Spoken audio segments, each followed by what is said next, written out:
নমস্কার বন্ধুরা, রোশনের আজকের পর্বের রিভিউ নিয়ে আমি পৌঁছে গেছি তোমাদের সামনে। বাংলা সিরিয়াল সমাচারে তোমাদের স্বাগত জানিয়ে আজকের পর্বের রিভিউ আমি শুরু করছি। শুরুতে আমরা দেখতে পাচ্ছি গরিমা তো তার মাকে সবটা বলছে, এমনকি এটাও বলে যে আরণ্যকের গলাতে রোশনাই লিপস্টিকে দাগ দেখেছে। তখন তার মা একটু অবাক হয়ে বলে যে দেখো, হয় তোমাকে আরণ্যককে পুরোপুরিভাবে রিজেক্ট করতে হবে, আর না হলে পুরোপুরিভাবে একদম আরণ্যকের বাড়িতে গিয়ে বলতে হবে যে আজকে তোমার বার্থডে বলে আমি এসেছি সেলিব্রেট করতে, তবে যা কিছু কালকে হয়েছে এই জিনিসটা কিন্তু এরপর থেকে আমি টলারেট করব না। যদি এরকমটা তুমি আবার করো তাহলে আমি সঙ্গে সঙ্গে তোমাকে ছেড়ে বেরিয়ে যাব। যে কোনো একটা রাস্তা তোমাকে বেছে নিতে হবে, সুরঙ্গমা বলে গরিমাকে। সুরঙ্গমা বলে, আরণ্যককে তো কিছু ফেসই করতে হলো না, তুমি রোশনাইয়ের সাথে কথা বলে চলে এলে।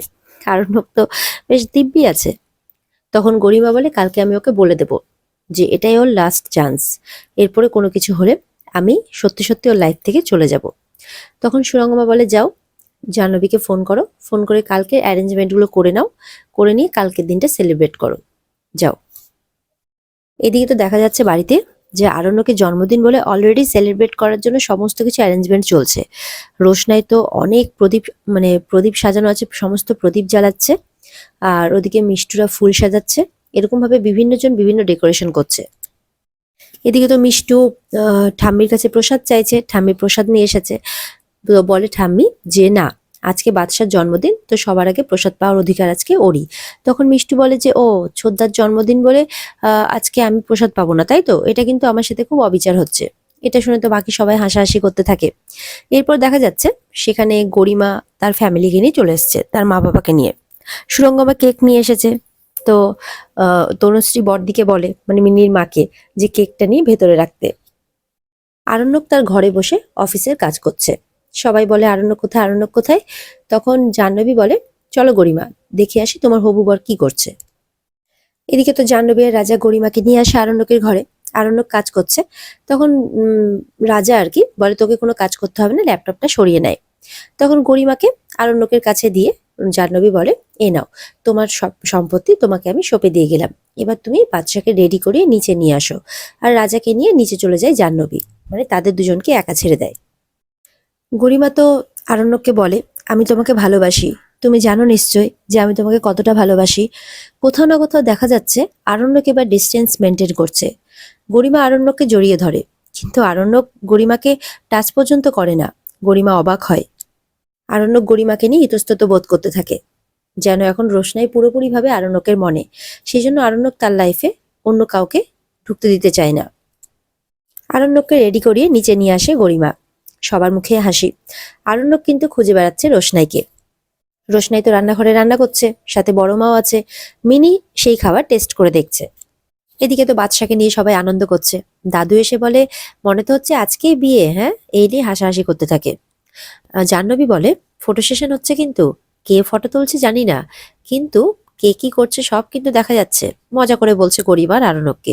আরণ্যকের নজর কিন্তু রোশনাইকেই খুঁজছে। এদিকে তো মিনি রোশনাইকে জোর করে, চল চল চল, হ্যাপি বার্থডে বলতে হবে মেজদাকে, ছোদ্দা ভাইকে, চল চল। বলে, মিনি আমি কাজ করছি। তখন মিনি জোর করে বাইরে নিয়ে যায়। বাইরে রোশনাইকে যখনই দেখতে পায় আরণ্যক, তখনই আরণ্যক রোশনাইয়ের দিকে তাকিয়ে হাসতেই থাকে। রোশনাইও আরণ্যকের দিকে তাকিয়ে হাসছে। মিনি আবার এই ব্যাপারটাও নোটিস করছে। আরণ্যকের নজর এতক্ষণ ধরে রোশনাইকে খুঁজছিল, আর রোশনাইকে দেখে আরণ্যক এখন খুব খুশি। এরপর রোশনাই আবারও রান্নাঘরে চলে যায়। এদিকে তো দাদু তার নাতিকে এনভেলপে করে বেশ টাকা দিচ্ছে।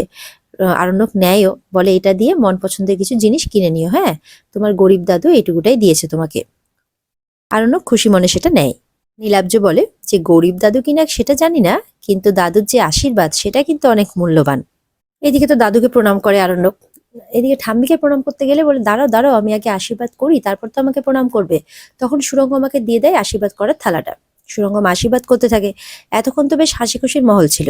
এবার সুরঙ্গমা যেই আশীর্বাদ করতে গেল, সুরঙ্গমার যা মুখের কথা, তাতে যেন সবার মুখের হাসি চলে গিয়ে সবাই নিস্তব্ধ হয়ে গেল। সুরঙ্গমা বলে যে সুখী হও। তারপরে বলে, আশীর্বাদ তোমার আর দুদিন বাদেই মনে আছে তো? বলে, হ্যাঁ আন্টি মনে আছে। বলে, সেদিনটা ছুটি নিয়ে নিয়েছো তো? তখন আরণ্যক তো একটু চুপ করে যায়, যে এরকম কথা কেন বলছে। গরিমাকে বলে, গরিমা, তুমি তোমার হবু বর সম্পর্কে কিছু জানো না, সে ছুটি নিয়েছে কিনা? গরিমা বলে, হ্যাঁ, ও ওর আশীর্বাদ ওর দায়িত্ব। আমি জানি ও ঠিক ছুটি নিয়ে নিয়েছে কিংবা নিয়ে নেবে। নীলাব্জ বলে, হ্যাঁ আগে থেকে নিয়ে নেওয়াই ভালো, কারণ তোমার যা চাকরি, প্রচুর চাপ, তাই আগে থেকে এই শিডিউলটা মেনটেন করাটাই ভালো, যেটা তুমি ভালো বোঝো আর কি। নীলাব্জ বলে। সুরঙ্গমা বলে, এই তো রোববার, আশীর্বাদ, তার কদিন পরেই বিয়ে। তখন তনুশ্রী বলে যে, কি বলছেন, আমার একমাত্র ছেলের বিয়ে আমি একদিনে দিয়ে দেব? এই তো সবে শুরু হলো, এখন চলতেই থাকবে। আপনিও নিশ্চয়ই এমনটা করবেন না। সুরঙ্গমা হাসে। এদিকে বড় মা আর রোশনাই মিলে টেবিলে খাবারগুলো গোছাচ্ছে। রোশনাইও বারবার করে আরণ্যকের দিকে তাকাচ্ছে। এবার ঠাম্মি নিয়ে আসে তার আশীর্বাদী। এদিকে তো খাবার সাজাচ্ছে বড় মা আর রোশনাই মিলে। সুরঙ্গমার নজর ঠিক রোশনাইয়ের দিকে যায়।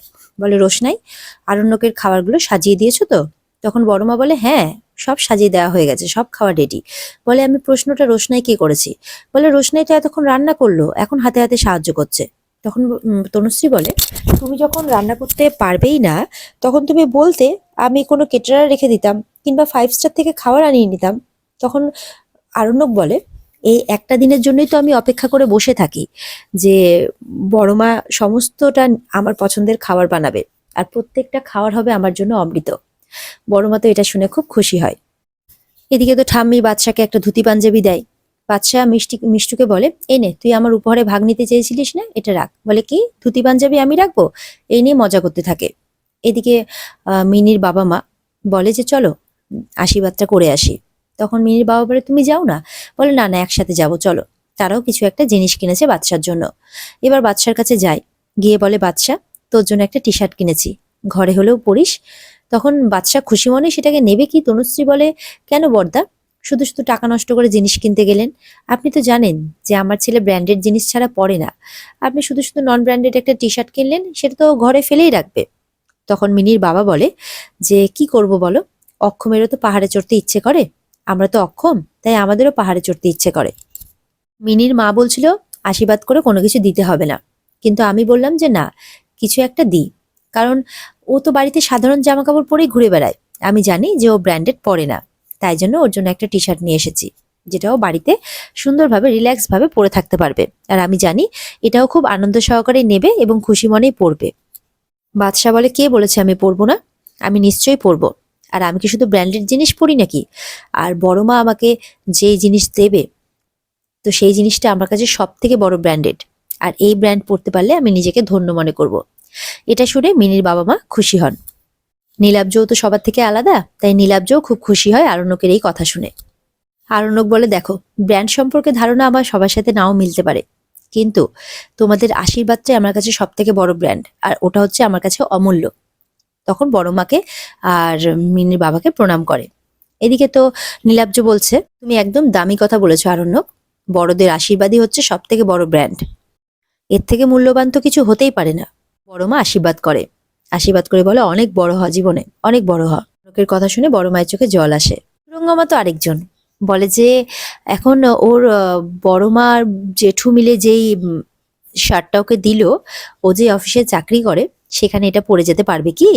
তখন আরণ্যক বলে, আমি বিশ্বাস করি যে মানুষ নিজের ব্র্যান্ড নিজেই তৈরি করে, অন্ততপক্ষে আমি এটা বিশ্বাস করি, তাই আমার এটা পরে যেতে কোনো অসুবিধা হবে না।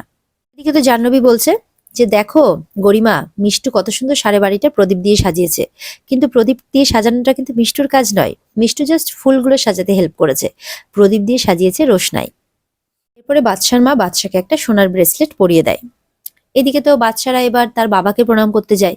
তার বাবা গরিমাকে বাদশাকে বলে, তোমরা নিজের জীবনটা নিজেরা এত সুন্দরভাবে সাজিয়ে নাও, গুছিয়ে নাও, যেখানে থার্ড পার্সন কোনো এসে ঢুকতেই পারবে না। তার জন্য নিজেদের মধ্যে মিউচুয়াল আন্ডারস্ট্যান্ডিং থাকাটা খুব জরুরি। আজকে তো সবাই বাদশাকে আশীর্বাদ করছে, বাদশাকে গিফট দিচ্ছে, কিন্তু আমি কিন্তু আজকে তোমার জন্য গিফট এনেছি, গরিমাকে বলে। বাবলু বলে, কারণ আমি মনে করি যে আমার ছেলের জন্য, আমার জন্য, এই পরিবারের জন্য তুমি নিজেই একজন উপহার। আরণ্যকের বাবা গরিমাকে একটা ডায়মন্ডের ব্রেসলেট দেয়, বলে সেম ব্র্যান্ডের আরণ্যকের জন্য নেওয়া আছে। গরিমা তো খুব খুশি হয়। পরে সুরঙ্গমা বলে, আমাদের বাড়ি থেকে যে গিফটটা এসছে সেটা দিতে হবে তো, এসো এদিকে। তারপর গরিমাকে বলে, তোমার গিফটটা কখন দেবে, যেন এখানেও ফর্মালিটি পূরণ হচ্ছে। তখন গরিমা বলে, তোমরা দাও না, তারপর আমি দিচ্ছি তো। সুরঙ্গমা একটা হার দেয় আরণ্যককে, বলে এটা গরিমা পছন্দ করেছে। এরপরে গরিমাকে বলে, তুমি তোমার স্পেশাল গিফটটা দাও।